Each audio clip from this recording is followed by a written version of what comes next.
Republican Bob Corker slamming President Trump to the New York Times. Wasn't that nice of him?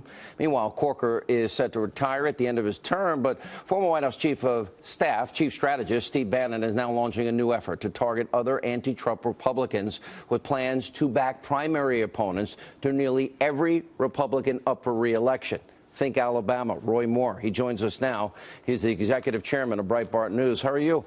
How you doing? You lost weight since you left the White House. You look 12 good. Pounds. Oh, good for you. I feel great. He's so arrogant. He's such an elitist snob. He's the swamp. The Senate hasn't done a thing, Steve. Nothing. The American people see right here. This is what they think about President Trump behind closed doors. He happened to tell the New York Times exactly what he thought. It's totally unacceptable. In a time of war, we have troops in Afghanistan, in the Northwest Pacific in Korea. We have a major problem that could be like World War I, in the South China Sea, in the Persian Gulf. We have American lives at risk every day. He tweets on Sunday that it's like the adult center and somebody didn't have the morning shift. And then he has the audacity to go to the New York Times and to give this. He didn't know that was going to air. He didn't know they were going to release that. I think, by the way, I'm not sure that he knew it was going to be a tape, but he gave those guys an on-the-record interview. You saw that in the New York Times. And by the way, Phil Rucker, yesterday in the Washington Post, the buried lead was, he said, there's only 2 or 3 senators on Capitol Hill that have President Trump's back. When you want to talk about why there's no repeal and replace, why there's no tax cut, why there's no tax reform, why there's no infrastructure bill, you saw it right there. Corker, McConnell and Corker and the entire clique, establishment globalist clique on Capitol Hill, have to go. And if we need any more proof about what they think, you heard it tonight, it's an absolute disgrace. I've been told by people in the room, Ben Sasse, John McCain, Lindsey Graham, Corker, and even McConnell, they trash the president, but yet they can't get any of their promises completed. They are the swamp. Republicans are weak and pathetic, and they're lacking in identity. And the forgotten men and women that voted this election are being let down.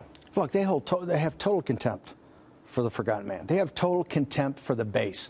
That's what you saw in Alabama. In Alabama, where they came in with Luther Strange with $32 million to destroy Judge Moore, you saw what the base thought of them, right? The base totally rejected them. These people have no respect for the working men and women in the United States. And I tell you what, Senator Corker is an absolute disgrace. And I agree with Jason Miller, who's the comms director on our campaign. I think one of the best comms people around. Jason's on CNN, but he never talks out of school. So sorry to hear that.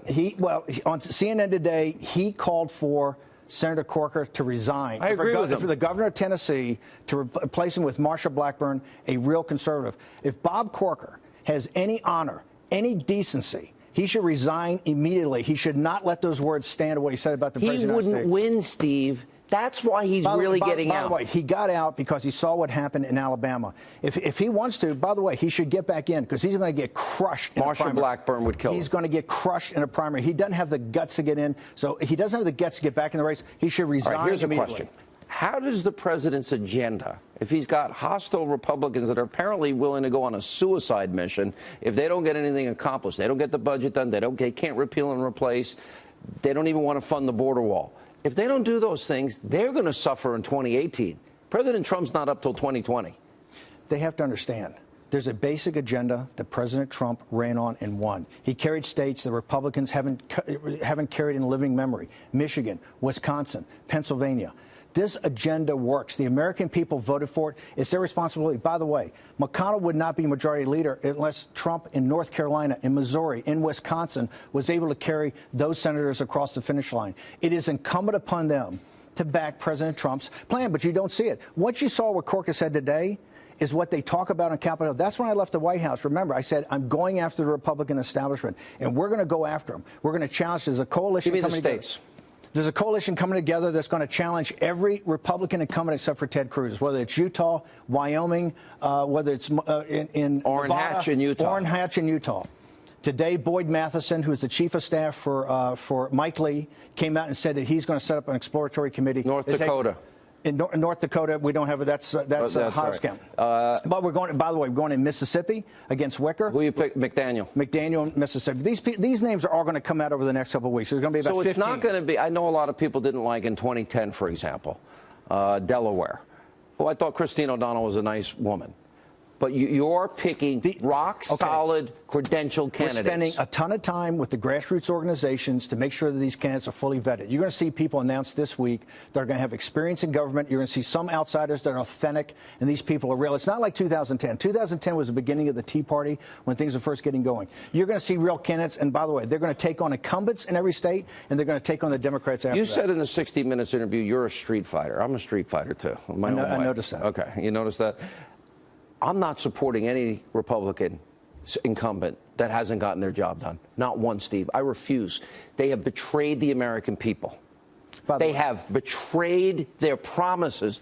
How do you make a promise for 7.5 years and not fulfill it? It's a lack of sense of urgency. By the way, these guys work 3 days a week. The American people, now people are working 2 jobs. Their wives are working 2 jobs. They know the urgency out there on the economic hate crimes that have been perpetuated on the American working men and women in this country because of the trade deals. Is this a fair statement? Is Steve Bannon declaring war on the establishment that are not for the working men and women in this country? 100%. We are declaring war on the Republican establishment that does not back the agenda that Donald Trump ran on and the President of the United States. And that is an agenda that we know backs the working men and women in this country. This is basically a war because you know what McConnell did in Alabama. And you know there are people out there. Listen, I've had donors. Karl Rove is going to put in all their money. Karl Rove, Stephen Law, these guys should get the joke. Their donors are coming to us because they're tired of having their money burned up by trying to destroy people like Judge Moore. It's a new game in town. We're going to cut off the oxygen to Mitch McConnell.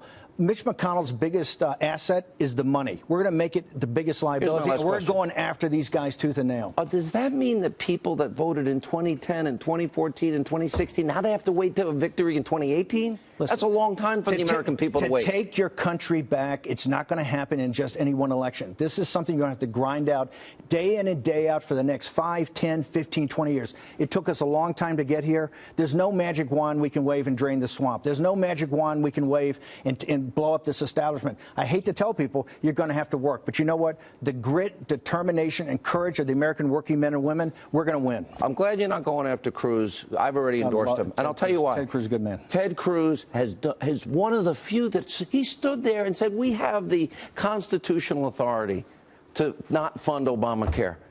And his own party betrayed him. They're good men. I got to tell you. We are even safe incumbents like Barrasso and Deb Fischer. They have to understand something. Just voting is not good enough. You have to have a sense of urgency. Nobody's safe. We're coming after all of them, and we're going to win. Street fighter Steve Bannon. Good to see you.